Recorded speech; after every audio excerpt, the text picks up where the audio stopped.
Bonjour à tous, donc nous allons faire une petite révision sur les calques. Alors, un calque, c'est quoi? Si vous reprenez par exemple le document que je vous ai mis, c'est une superposition d'images ici qui peuvent être transparentes ou avoir de l'image, être complètement opaque. Et c'est un peu comme des slides que vous superposez. En fait, quand vous faites une petite présentation, avant on utilisait ce qu'on appelle les transparents, où on mettait chaque fois un transparent pour apporter une indication supplémentaire. En fait, on peut en avoir autant qu'on veut dans GIMP et ces calques, on va pouvoir jouer avec. Alors, comment ça se passe? Tout d'abord, donc, dans le document que je vous ai remis, j'ai parlé des propriétés des calques. Donc là, je vous ai mis un tableau en annexe et que nous allons détailler d'après ce que nous avons déjà vu précédemment. Ensuite, ici, vous voyez, dans ce document, ici, sur ce fichier, j'ai 1, 2, 3, 4 calques. Alors, pour bien afficher les calques, n'oubliez pas fenêtre. Dans fenêtre en calque, ancrable, vous allez bien sélectionner calque. Et vous allez le voir apparaître ici. Donc ici, vous allez simplement vous avez ici 4 calques et on a la possibilité ici de descendre. Par exemple, vous voyez, je suis ici sur la vache et je vais faire en sorte pour que ce calque descende. Alors vous voyez, j'ai un calque au-dessus qui est un peu plus petit. Vous voyez ici. Et forcément, il a caché ma vache puisqu'il est beaucoup plus petit au niveau dimension. La même chose, je vais redescendre par exemple au niveau donc je vais le reprendre. Voilà, je vais le sélectionner ici et je la redescends. Et vous voyez, dans ce cas-ci, c'est mon renard qui passe au-dessus.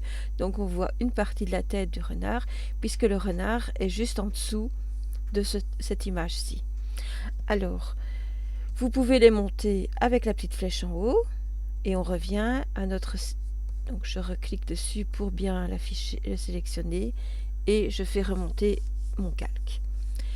Donc, on peut aussi créer un nouveau calque. Donc, je suis bien positionnée ici. Vous voyez, quand je suis positionnée dessus, il apparaît beaucoup plus foncé.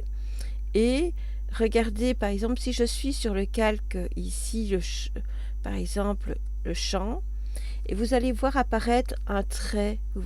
Donc, si vous vous rappelez, c'est l'image ici. Voilà, avec cette image-ci qui est beaucoup plus petite et beaucoup plus allongée. Donc, vous allez, si je vais la réafficher. Vous voyez, je suis positionnée sur le calque du champ, donc qui est plus petit, et on voit ici le pointillé qui délimite l'autre calque. Donc si je fais une modification, eh bien, vous allez voir que ça ne va pas se travailler tout de suite dessus. Par exemple, je vais prendre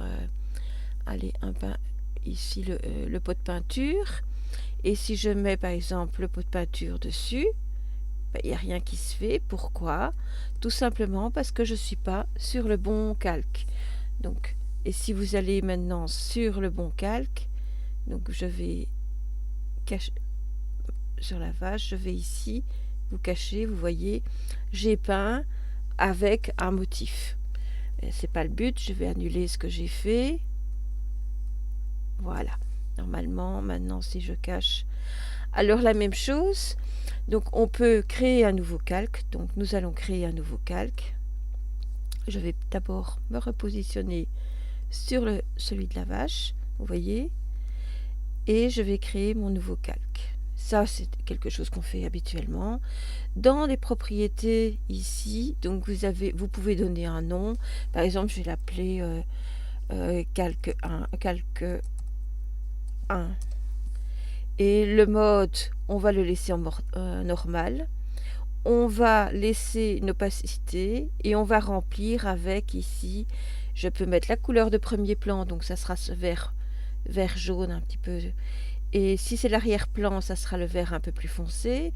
Je peux mettre du blanc, la transparence ou mettre un motif. Je vais prendre le motif qui est mis par défaut et je vais faire valider. Et voilà, j'ai le motif ici qui est dans le motif de remplissage qui est pris par défaut pour mon pot de peinture. C'est celui que j'avais désigné par avant. Voilà, j'ai un nouveau calque et vous voyez automatiquement il va se mettre dessus. Donc ça, c'est une façon de créer un nouveau calque. On en crée aussi d'autres façons, notamment quand on fait un copier-coller, etc. Donc maintenant, si vous allez... on peut créer des groupes de calques. Alors ça sert à quoi des groupes de calques? Ben, vous voyez ici, j'ai des animaux et j'ai 2 paysages. Eh ben, ça me permettra par exemple de faire plusieurs modifications sur un groupe de calques. Ça me permettra aussi de scinder, de mieux m'organiser. Dans l'exercice avec la maison, par exemple, j'ai remis tous les éléments du paysage ensemble et j'ai remis, par exemple, tous les éléments de la maison ensemble. Donc c'est très intéressant quand vous avez beaucoup de calques. Ce qui n'est pas encore notre cas jusque maintenant, mais imaginez que vous avez plusieurs modifications à faire sur un calque. Imaginons que vous voulez essayer plusieurs nuances, ben vous créez un groupe de calques, vous mettez tous ces calques avec des niveaux de manière à les retrouver par après, et puis après vous pouvez retirer ceux qui ne vous intéressent pas et garder celui que vous souhaitez. Alors comment je fais pour créer un groupe de calques? Je vais ici sur le petit dossier en dessous. Voilà, et je vais le nommer en double-cliquant ici et je vais l'appeler animaux. Voilà, et je vais simplement glisser animaux dans mon groupe. Vous voyez, donc ma vache et mon renard par exemple, je vais les glisser dans le groupe animaux. Et alors je peux après jouer avec pour les changer. La même chose je vais mettre avec les paysages. Donc je vais recréer ici un nouveau groupe. Donc voilà, et je vais le nommer donc un double clic ici et l'appeler paysage. Voilà, et je vais déplacer mes paysages dans ce groupe. Alors mon calque blanc là, je vais simplement le descendre jusqu'en bas.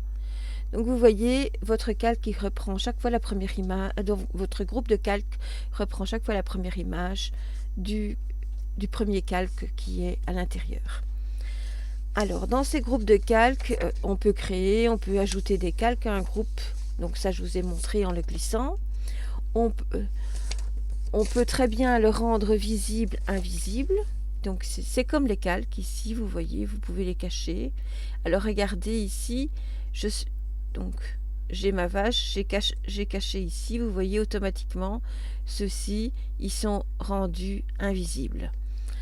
Ici, si je veux par exemple garder visible et rendre celui-ci invisible, vous voyez, il a rendu invisible celui-ci, mais il a pris le deuxième calque dans le paysage. Donc ça veut dire qu'on peut très bien, quand vous faites une opération par exemple sur le groupe, ça va se faire sur toutes les images du groupe. Donc ici, puisque je cache la visibilité, je vais cacher toute la visibilité de tous les calques du groupe. Voilà. Et on voit donc, vous voyez ici, dès que je rends transparent, ça veut dire qu'ici je ne l'ai pas caché, mais j'ai caché le groupe. Et ici, j'ai caché carrément ce calque-ci. Il n'apparaît pas, il reste noir. Si je le réaffiche, vous voyez. Et si maintenant je cache le groupe, vous voyez, automatiquement il serait mis. Et si maintenant je cache cette image et que je cache le groupe, vous voyez, il y a que celle-ci qui s'est mise avec l'œil barré, simplement parce que c'est celle qui n'a pas été cachée manuellement et qu'on a caché le groupe. Donc je vais réafficher tous mes calques. Voilà. Alors, on peut très bien copier un groupe de calques. Imaginez que vous avez plusieurs photos et que vous voulez faire différents effets sur vos... donc, chaque image est un calque. Donc, vous allez faire plusieurs effets différents sur chaque calque. Vous pouvez très bien les dupliquer. Alors, comment on fait? Vous allez faire un clic de droite et vous avez... Donc, on est sur le groupe. On va faire dupliquer. Donc... nouveau groupe de calque ou dupliquer le calque, et en fait vous voyez c'est simplement ici on n'a pas le dupliquer le groupe de calque, mais dupliquer le calque, et automatiquement vous voyez je l'ai ici et je vais l'appeler paysage 2. Voilà. On peut les déplacer, bien sûr, comme des calques. Vous voyez, je l'ai déplacé en dessous de l'autre groupe. Comme je peux le remonter, donc je vais me positionner bien dessus pour le marquer. Je le remonte, il repasse ici. Je le remonte encore une fois, donc je reclique dessus et je le remonte à nouveau. Et vous voyez, il est passé au-dessus des autres groupes. Je peux le supprimer, donc ça la même chose, celui-ci je vais cliquer dessus, je vais supprimer le calque et vous voyez tout le groupe est parti, donc avec tous les calques qui étaient dessous. Donc ça c'est les mêmes opérations que pour des calques normaux, donc c'est pas, ça n'a rien d'exceptionnel. On va donc maintenant ce qu'on peut faire aussi, c'est que on va voir plus en détail certains aspects des calques. Alors, nous allons commencer dans les propriétés et à cette fin, je vous ai mis un tableau qui se trouve ici. Voilà. Alors, on peut donner un nom au calque. Ben, vous l'avez bien vu tout à l'heure. Donc, quand je suis ici, pour le changer, le nom, il suffit de se positionner dessus, faire un double clic et vous allez directement, par exemple, mettre par exemple aller, voilà, pour donner un nom, vous le renommez ainsi. La deuxième chose, c'est la présence ou l'absence de canal alpha. Alors, c'est quoi un canal alpha? Un canal alpha, c'est une transparence. Alors, il faut savoir que le blanc, c'est opaque et le noir, c'est transparent. Alors, comment je fais pour voir s'il y a un canal alpha sur une image? Il suffit simplement de regarder ici. Donc, je suis sur ce calque-ci, le calque aller.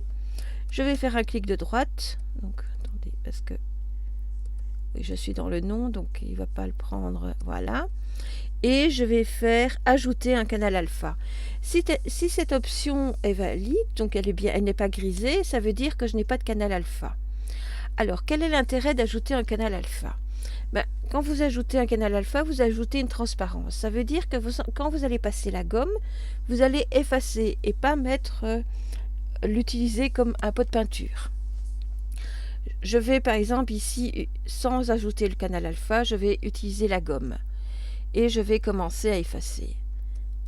Donc, je vais prendre dans les options d'outils, je vais prendre une brosse plus opaque, voilà, voilà la taille, proportion, dureté, donc pas de dynamisme. Et normalement, vous voyez, je ne sais pas effacer.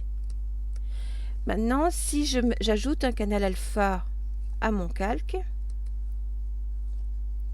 donc je suis ici. Ah mais pourquoi ça ne va pas? Parce que je suis sur le mauvais calque.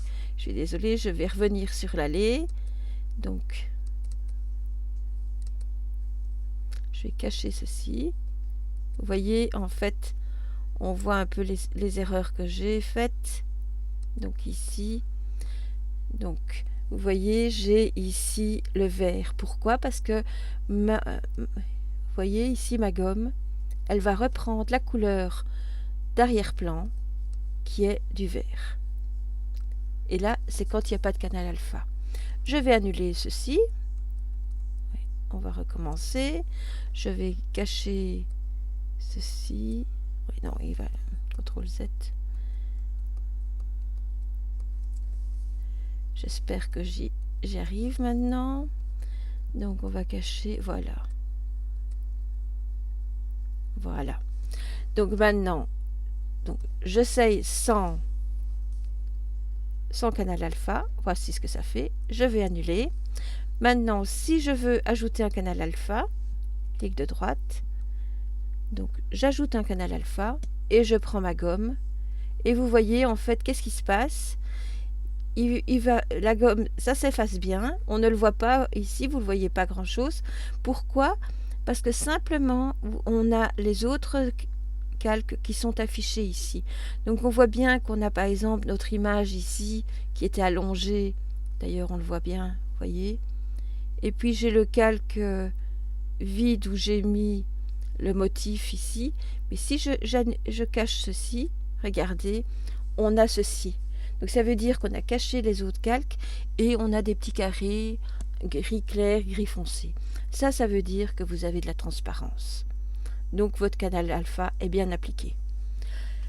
J'espère que j'ai été claire pour le canal alpha. Donc vous pensez, quand il n'y a pas de canal alpha, quand vous utilisez la gomme, automatiquement elle va prendre la couleur de premier plan d'arrière-plan et elle va dessiner avec la gomme. Quand vous ajoutez un canal alpha, là vous allez pouvoir effacer avec la gomme. Et pour savoir, vous faites le test avec la gomme, ou sinon vous allez dans les options ici et vous allez vérifier si ajouter un canal alpha est grisé ou pas. Ici vous voyez il est grisé, il n'est plus valide, donc la preuve c'est que le canal alpha est déjà appliqué. D'ailleurs vous avez supprimé le canal alpha qui s'affiche ici et vous voyez le vert réapparaît. Donc ça c'est un petit gribouillage pour vous expliquer. On a les différents types de calques. Alors ils sont déterminés par des couleurs. Alors en fait jusque maintenant on a travaillé jusqu'à RVB, donc rouge, vert, bleu. Alors il faut savoir qu'on a des calques qui sont déterminés par la couleur qui peuvent être des nuances de gris, etc. Donc tout ça nous n'avons pas eu jusque maintenant. Donc en fait quand vous avez donc ici, si je vais ici, donc vous avez le mode ici, et vous allez mieux le voir quand on va faire un nouveau calque. Donc je vais créer un nouveau calque. Ici, vous allez mieux le voir ici. Donc vous avez le nom, le mode. Alors le mode, jusque maintenant, on a vu le mode normal, dissoudre et lumière douce dans les exercices précédents. Donc le mode normal, c'est celui que je vous mets par défaut, vous gardez celui-ci. Dissoudre, il va se dissoudre avec le calque avec lequel au-dessus duquel il est. Donc ici, ça va faire des petites nuances. On pourra jouer avec ça. Mais c'est des choses qu'on peut, par exemple, éclaircir seulement. Cette image va être prise et la lumière va être un peu adoucie. Donc ça va être un peu plus... On peut assombrir, on peut on va travailler sur les pixels, etc. en ajoutant, en diminuant, etc.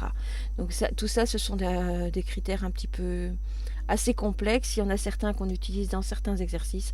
Mais bon, ici, on va se contenter de garder le normal. Donc, l'opacité, vous voyez, elle est à 100%.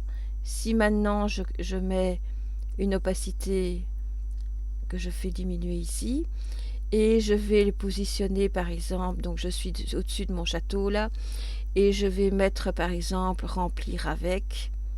Et vous avez couleur premier plan, etc. Je vais mettre par exemple couleur d'arrière-plan. Et je vais avoir donc ici les dimensions qui vont respecter la dimension de celui qui est plus grand. Donc en général c'est ceci. Je vais valider. Vous voyez ici, j'ai rempli avec la couleur verte. Et vous voyez, le calque ici, il est au-dessus. Si je cache celui-ci, vous voyez, j'ai de la transparence puisque j'ai diminué mon opacité et j'ai bien du vert ici qui s'affiche puisque je l'ai rempli avec le vert. Donc vous voyez ce que ça peut faire, ça fait un peu de nuance. La même chose, si maintenant j'utilise ma gomme, et bien vous voyez, la gomme, elle fonctionne très bien puisqu'on a automatiquement un canal alpha puisqu'on a ajouté cette transparence. Je vais annuler ceci. On a le côté, donc dans les propriétés, pour revenir aux propriétés, quand je mets visibilité, en fait il s'agit de l'œil ici. Si je le cache, vous voyez, il n'apparaît plus. Et voici. Donc je vais afficher celui-ci, je vais retirer et je vais garder par exemple que celui-ci. Donc le groupe ici et celui-ci. Et vous voyez, j'ai un calque qui est plus petit avec par-dessus un calque dans lequel il y a de la transparence. Donc ça, pour la visibilité, donc c'était intéressant de travailler toujours sur un calque qui soit visible et de préférence rendre invisibles les autres calques de manière à bien travailler sur ce calque-là et mieux voir le résultat. Ça, c'est à votre choix. Alors, le calque actif, c'est quoi? C'est le calque sur lequel on travaille. Donc ici, vous voyez, je suis sur celui-ci. Il est noir. Mais si maintenant je vais sur celui-ci, je suis bien là. La preuve, c'est que j'ai ici mon image. Donc, attendez, je suis pas là, je vais ici. Vous voyez, j'ai mon image qui est ici. Donc, j'avais fait mes petits gribouillages tout à l'heure. Maintenant, si je veux travailler sur celui-ci et cacher celui-ci, vous voyez, comme il est plus petit, j'ai le cadre ici et le reste est transparent. Maintenant, si je veux afficher celui en dessous, vous voyez, donc si je me positionne sur celui en dessous, le calque visible, donc je suis sur celui-ci, voilà, on voit la transparence. Maintenant, si j'ouvre celui-ci, regardez, donc je suis sur celui-ci et j'ai rendu celui-ci visible et on voit que je ne suis pas sur le bon calque parce que j'ai ces petits traits là qui montrent que je suis sur un calque qui est plus petit que celui qui est visible. Donc je suis forcément sur celui-ci. Donc pour ce qui est donc l'erreur qu'on fait, et vous avez vu, je la fais encore malgré le temps, les années, le temps, etc., c'est qu'on ne se positionne pas toujours sur le bon calque quand on travaille, et c'est un réflexe à avoir. Alors, on a aussi dans les... Ici, vous avez l'œil, et puis après vous avez une petite icône avec une chaîne qui est fermée et qui n'est pas prise. Quand la chaîne est mise, ça veut dire qu'il va être lié à donc on peut très bien lier plusieurs. Voilà, ces deux-là seront liés ensemble. Alors, qu'est-ce que ça permet? Ça permet que quand on fait une opération sur un, l'opération va se faire sur l'autre opération. Alors, pour l'opacité, on l'a vu ici. Si maintenant je suis sur celui-ci et que je diminue son opacité, vous voyez, jusqu'à la rendre complètement transparente. Voilà. Et vous voyez, ça peut faire des nuances de deux paysages qui apparaissent l'un dans l'autre. Bon, bien sûr, il y a mes gribouillages qui apparaissent aussi. Pour ce qui est du mode, je vous en ai parlé tout à l'heure. Et maintenant, nous allons arriver à un thème que nous allons juste voir aujourd'hui comme ça, de manière assez superficielle. Mais c'est quelque chose qui est important, notamment dans nos options quand nous avons la sélection par extraction de premier plan. Il s'agit des masques. Alors, les masques de calque, donc il faut... je vais peut-être supprimer certains ici. Je vais supprimer ou je vais travailler sur les animaux que je n'ai pas encore travaillé. Je vais supprimer le calque paysage. Donc, supprimer le calque, voilà. Je vais donc ma vache, je vais la mettre ici et je vais supprimer le dossier, donc le dossier de calque. Voilà, le groupe. Et voilà, j'ai ce premier calque ici, puis j'ai la vache et puis j'ai mon renard. Voilà, comme ça on a quelque chose de plus propre pour commencer. Alors, on peut très bien ajouter un masque. Alors vous avez ici la chaîne et puis à côté, donc si on va ici ajouter un masque de calque. Donc voilà, ajouter un masque de calque. Et vous pouvez, par exemple, le masque de calque à blanc, faire une opacité complète, une transparence totale, ajouter juste un canal alpha, etc. Donc on va garder simplement le banc 1 et on va faire ajouter. Qu'est-ce qui apparaît? Regardez, votre calque est là, votre masque de calque est là. Ici, j'ai mis une opacité complète, donc vous voyez que il est blanc. Je vais le faire sur la vache pour que vous le voyez mieux. Donc je vais peut-être supprimer celui-ci parce que notre motif ne nous permet pas de bien le voir. Je vais simplement donc supprimer le calque. Voilà. J'ai ma vache ici. Je vais lui ajouter un masque de calque. Donc ici. Et si maintenant je mets du blanc, donc ce sera une opacité complète, je vais l'ajouter. Vous voyez, le masque se met directement derrière le calque, devant le nom. Alors, quel est l'intérêt? C'est que vous allez travailler, si vous voulez, c'est un calque virtuel sur lequel vous allez travailler, vous allez appliquer des modifications et par une fusion et par un type de sélection, vous allez pouvoir avoir des modifications qui vont se faire sur le calque. On l'utilise donc, ça permet par exemple, vous avez une image qui est bien nette et vous n'êtes pas assez précis. Mais vous allez faire par exemple des grands coups de pinceau, des grands coups de brosse et vous allez dépasser, et sur le masque vous pouvez vous en moquer totalement, parce que si votre sélection est bien faite au départ, ce que vous avez appliqué sur le masque va s'appliquer sur le calque. On le verra plus quand on fera l'extraction de premier plan, ce qui est un peu spécial au départ, et on essaiera tout doucement de les utiliser. C'est un peu comme les chemins, c'est assez complexe au départ. Donc là c'est simple, ce que je vous demande simplement de savoir, c'est comment en ajouter un et comment en retirer. Donc par exemple ici, donc j'ai supprimé le masque de calque. Maintenant je vais ajouter une transparence à ma vache. Donc je vais faire ajouter un masque de calque, et si je veux une grande transparence, je vais ajouter un masque noir. Donc ajouter, donc vous voyez, elle est totalement transparente. Pourquoi? C'est mon renard qui apparaît. Donc vous voyez, ici j'ai un masque noir. Le noir, c'est la transparence. Comme j'ai appliqué un masque noir sur mon image, donc un masque de transparence, donc ma vache est complètement transparente et c'est le renard qui apparaît. Et on peut voir que, par exemple ici sur le renard, que l'image de mon renard, donc le calque du renard, est plus petit que le calque de la vache qui apparaît ici en pointillé. Et d'ailleurs, il apparaît en pointillé vert et pas en pointillé jaune comme précédemment. Donc si je me mets maintenant sur le renard et que je veux simplement changer, donc supprimer le masque de calque, vous allez voir ici, donc je vais sur le renard, vous voyez, j'ai ma vache qui apparaît ici. Maintenant, si j'apparais là, vous voyez, mon image, elle est plus grande. Ici, elle apparaît en jaune. Quand il y a un masque, c'est légèrement verdâtre.